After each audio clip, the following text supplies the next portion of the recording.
Hi, it's Tim Hagen from Progress Coaching, and welcome to another episode for the Coaching Conversations podcast. Now, we are on Stitcher, we are on iTunes, and multiple different channels. Please check us out. Now, one of the things that you'll get out of our podcast episodes is a lot of content, a lot of strategy. It's not fluff, it's not concept, yet we really want you to engage with the content and let us know your feedback. If you have any questions, feel free to reach out to us. If there's topics you'd love to have us address, we would love to share them with you. Let us know your impact and let us know your feedback. Starting a coaching training program or improving your coaching training program really takes a couple fundamental business imperatives. First and foremost, training. Now, I'm going to make an editorial, and my training friends will understand where I'm coming from.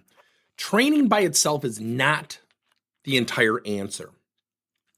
Training needs to be followed up with some reinforcement strategies. Now, let's first talk about training. Training needs to also have a coaching framework. You need to teach people how to coach through a framework. Here's why. It's a lot like improving coaching skills, and maybe a parallel would be speaking skills. Yet, speaking skills lead to presentations. Would you honestly get up and do a presentation without an understanding or an outline or a framework of what you're going to deliver? Would you just honestly get up in front of a large group of people and just shoot from the hip?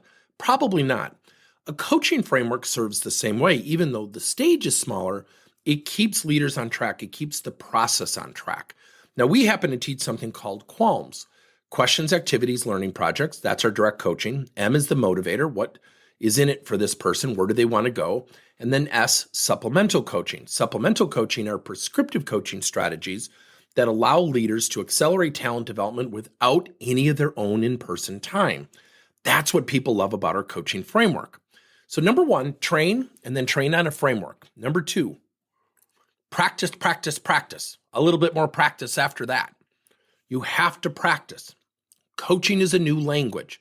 You cannot speak it fluently because you attended a training session.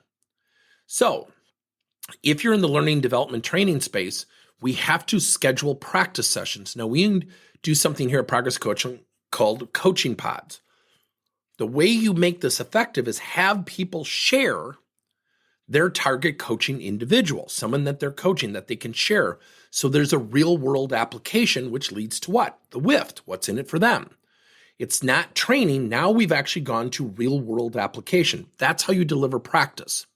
Number three, when people are practicing and role playing, for the first 4 to 6 sessions, stay away from constructive feedback. Ask people to talk about their partner who they practice with or themselves positively, such as, John, what did Jill do well? Jill, what did John do well? In that practice session, John, what did you do that you're really proud of? Jill, what are 2 things you did you're proud of? Help people feel good about getting better.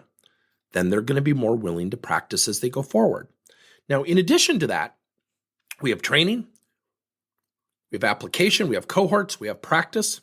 Then we have to also provide support. You have to have tools, support where people can prepare for coaching sessions or self-educate. So if you have a team, a leader might say, I'm coaching one person in taking more initiative, another person in more decisive decision-making. I've got to coach a really strong employee, a high potential when we don't have any promotional opportunities. All of those require different conversations. So we can't just use the framework. We also have to embed creativity within the framework. So what we've done here at Progress Coaching is we've created a platform called Coach Apply 5.0, which has hundreds and hundreds of mini coaching strategies, from attitude to change management, to time management, to sales, to customer service, to attitude, to motivation, giving people the exact questions, activities, learning projects using our framework QALMS so people can download or print those plans so they can prepare and self-educate. So if you want to launch a successful, or if you want to improve your coaching program, number one, training. Number two, have a coaching framework. Number three, practice, practice, practice. Number four, feedback progressions. Use feedback strategically to get people to feel better, and then have some support elements that allow people to prepare and self-educate. Thank you for listening to another episode of Coaching Conversations by Tim Hagan and Progress Coaching. Now, our company is always coming out with new and innovative solutions to help leaders coach their employees. And recently, we just created a new service called Coach to You, where leaders can pick and choose topics and assign 7 to 21 day programs for employees to learn and, more importantly, apply actions and then reflect and share what they're going to do going forward as a result of the learning. It's called Coach to You. We're literally bringing coaching to your employees. If you're intrigued, we'll have a link in each one of our episodes where you can get more information. And again, thank you so much for listening to another episode.